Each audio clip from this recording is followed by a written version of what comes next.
Ma'am, please wake up." The flight attendant's voice was calm at first, but the tightness in her jaw told a different story. The woman in seat 8A didn't move. Her head rested gently against a small white pillow by the window, her short light brown hair brushing the edge of the seat. Outside the oval window, the sky stretched endlessly blue, peaceful and silent. Inside the cabin, that peace was beginning to fracture. A few passengers leaned over their armrests whispering. Someone in the row behind quietly asked, "Is she okay?" The flight attendant placed a careful hand on the young woman's shoulder and gave a slightly firmer shake. "Ma'am, I really need you to wake up." Still nothing. The engines hummed steadily beneath the floor, the constant vibration of 30,000 feet above the ground. Somewhere near the front of the plane, a chime sounded through the cabin speakers. The flight attendant's eyes flicked briefly toward the cockpit door. Her expression tightened. This wasn't just about a sleeping passenger anymore. Before this story goes any further, take a second to subscribe because stories like this deserve to be heard. The intercom clicked. A deep voice filled the cabin, steady but edged with urgency.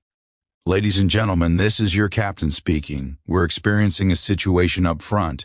If there are any licensed pilots or individuals with military aviation experience on board, please notify a flight attendant immediately."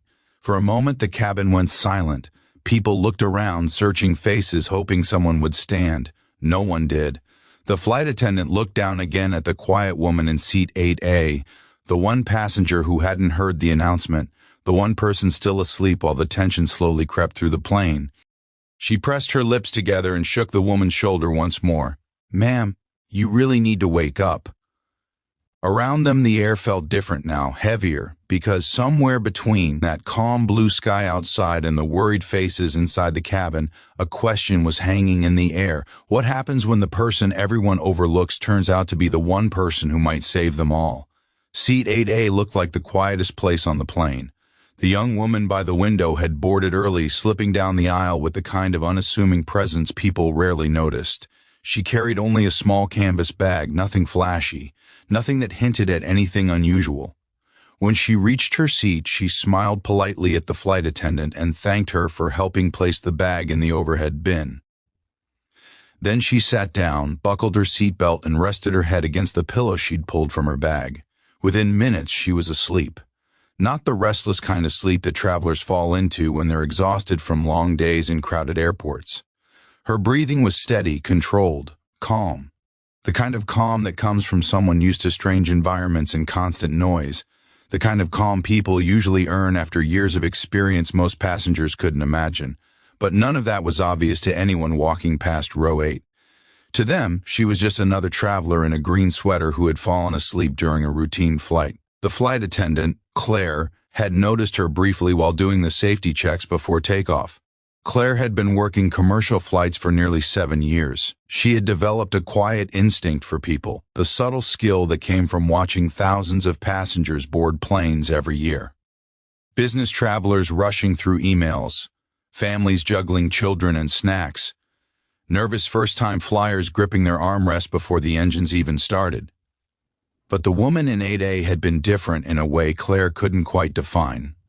Not suspicious, just still, focused. When Claire offered her a drink before takeoff, the woman had simply smiled and asked for water. Her voice was calm, steady, almost thoughtful. Then she leaned back, closed her eyes, and drifted off before the plane even finished climbing. That had been nearly 40 minutes ago. Now Claire stood beside her again, her hand resting lightly on the passenger's shoulder. The announcement from the captain still echoed in her ears. In the cockpit, something had gone wrong. The first officer had collapsed suddenly after takeoff. The captain was still flying the aircraft alone, but the situation had changed fast. Company policy required a backup if one existed, and military pilots, especially those trained in high-pressure flight operations, were often the most capable. But none of the passengers had responded to the announcement. Claire glanced down the aisle. People were whispering now. Phones had been lowered, conversations paused. The tension was spreading quietly through the cabin like ripples in water. She turned back to the sleeping woman and gently squeezed her shoulder again. "Ma'am," her voice carried a little more urgency this time. The woman stirred slightly but didn't wake. Claire frowned. It wasn't unusual for passengers to sleep through announcements, but something about this felt strange. Another chime sounded overhead. Claire's stomach tightened. She leaned closer. "Ma'am, I need you to wake up." Slowly, the woman shifted. Her eyes opened halfway, unfocused at first, as if she were surfacing from somewhere far away. For a brief second, her gaze scanned the cabin, not lazily, not confused, but quickly, observant. Then her eyes landed on Claire. "Sorry," she murmured softly. "Did I miss something?" Claire hesitated. "The captain made an announcement. We're asking if anyone on board has flight experience, particularly military aviation." The woman blinked once. Just once. Then she sat up slightly, her expression sharpening in a way Claire hadn't expected. But before she could say anything, a man 2 rows back spoke loudly enough for several passengers to hear. "What kind of airline doesn't have enough pilots?"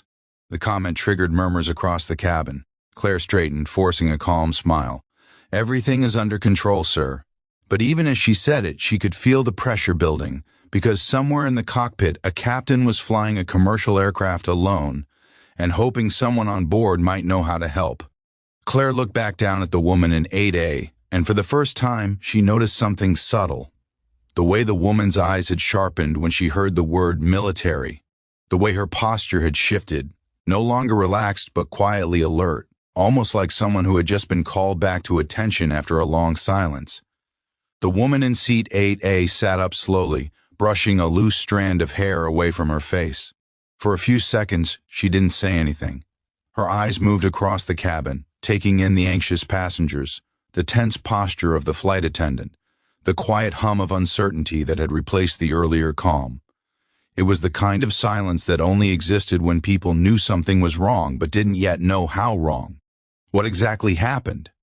she asked quietly. Claire lowered her voice so the nearby passengers wouldn't hear the worry beneath it. "Our first officer had a medical emergency shortly after takeoff.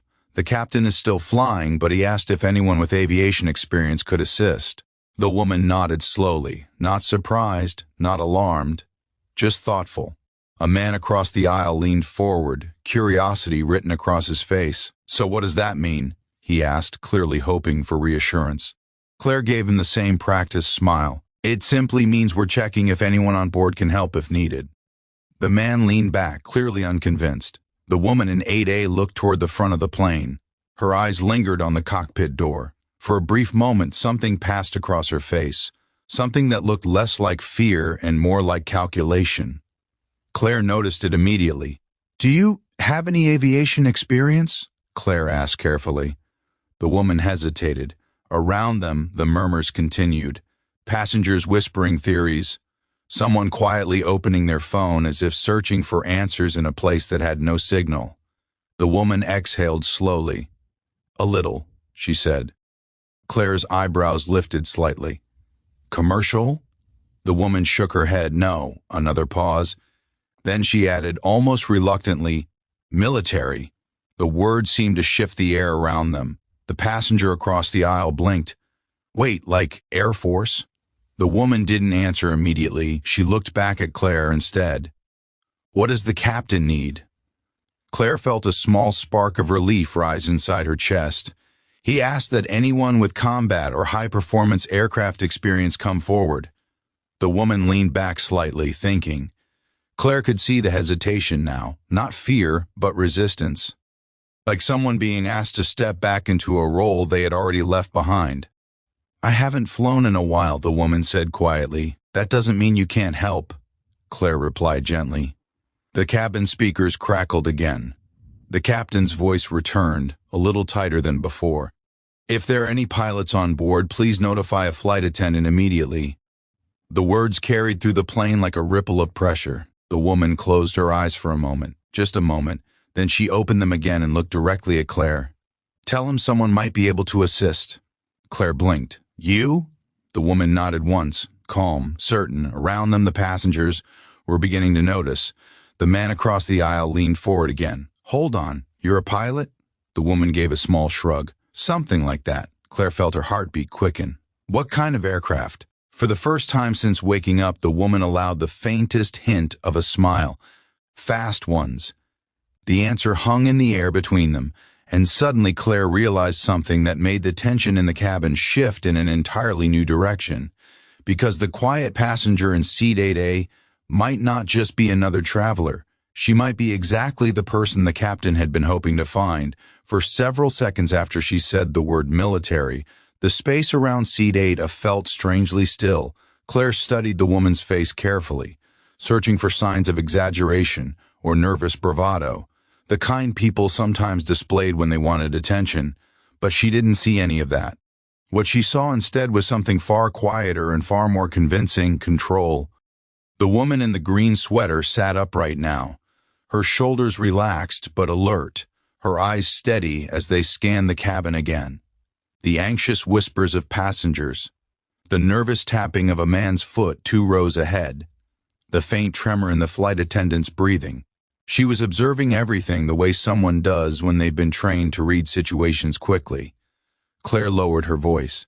"If you really do have the experience the captain is asking for, I can escort you to the cockpit." The woman hesitated again, but this time the hesitation looked different. It wasn't uncertainty about whether she could help. It looked more like the quiet weight of stepping back into something she had once walked away from. Her gaze drifted toward the window for a brief moment, where the sky stretched in that endless calm blue that only existed far above the earth. It had been a long time since she'd seen the sky from the other side of a cockpit canopy. A long time since the roar of engines and the pressure of decision-making had defined every second of her day. She had left that world behind for reasons most passengers on this plane would never know. Yet here she was again, 30,000 feet above the ground, with a decision quietly waiting for her. Across the aisle, the curious passenger who had been listening leaned forward again. "Look, if you can fly a plane," he said nervously, "maybe you should go help." A few nearby passengers nodded. Fear had a way of turning strangers into sudden supporters. The woman noticed the eyes now watching her, people searching her face for reassurance they didn't yet have. She understood that look. She had seen it before, years ago, in places where the stakes were far higher than a commercial flight. People hoping someone else knew what to do. She turned back to Claire. "How long has the captain been flying solo?" Claire answered honestly, "About 20 minutes." The woman nodded slowly. "He'll be fine for now," she said calmly. "Commercial autopilot systems are designed for situations like that." The nearby passengers seemed slightly relieved hearing someone speak with quiet authority instead of panic. Claire felt it too. Something about the woman's tone carried the weight of real experience. "But?" Claire asked softly. The woman gave a faint smile, the kind people use when they know the full story is always more complicated than the simple answer. "But flying alone for too long creates fatigue," she said. "And if something else happens, it's better if someone qualified is up there." Claire exhaled slowly. That was the confirmation she needed. "Then please," she said gently, "come with me." The woman reached up to the overhead compartment and pulled down her small canvas bag. For a moment she held it in her hands as if considering whether she truly needed it. Then she set it back on the seat. "I won't be long," she murmured. The passengers watching her parted slightly as she stepped into the aisle. The man across from her whispered, "Good luck." She nodded politely but said nothing. As Claire began guiding her toward the front of the aircraft, the quiet tension inside the cabin shifted again. It was subtle but noticeable. Fear had been replaced by something else. Hope. Not the loud, dramatic kind people talk about in movies. Just a small sense that maybe the situation wasn't as helpless as it had seemed moments ago. As they moved down the aisle, Claire couldn't help asking one more question. "You said military," she said quietly. "What exactly did you fly?" The woman paused near the galley, the cockpit door just a few steps ahead. For the first time, she seemed almost amused by the question. "Fighters," she answered simply. Claire blinked. "Like Air Force fighters?" The woman nodded once. For a while, Claire felt a rush of astonishment she couldn't fully hide. The quiet passenger who had been sleeping peacefully in seat 8A had once flown combat aircraft, and somehow she had almost been overlooked completely. The cockpit door opened slightly as Claire knocked. The captain's voice came through from inside. "Do we have someone?" Claire looked at the woman beside her. The woman nodded calmly. Claire spoke through the door. "Yes, Captain, I think we do." The captain opened the door wider, his face lined with tension but clearly relieved. "What's your experience?" he asked quickly. The woman met his eyes with quiet confidence, "Enough to help," she said. The captain studied her for half a second, then stepped aside to let her enter. As the door closed behind them, the cabin remained silent for a moment. Passengers exchanged cautious glances. No one knew exactly what would happen next. But for the first time since the captain's announcement, something felt different in the air. Not certainty, not yet, but the beginning of trust. Because sometimes the person who changes everything isn't the loudest voice in the room. Sometimes it's the quiet passenger everyone almost ignored. And moments like this remind us of something important. Strength often hides in the most ordinary places, and the people who carry it rarely announce themselves.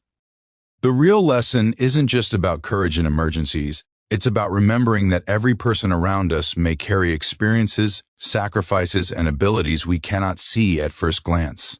And when life suddenly tests us, those hidden strengths are often what guide everyone safely forward.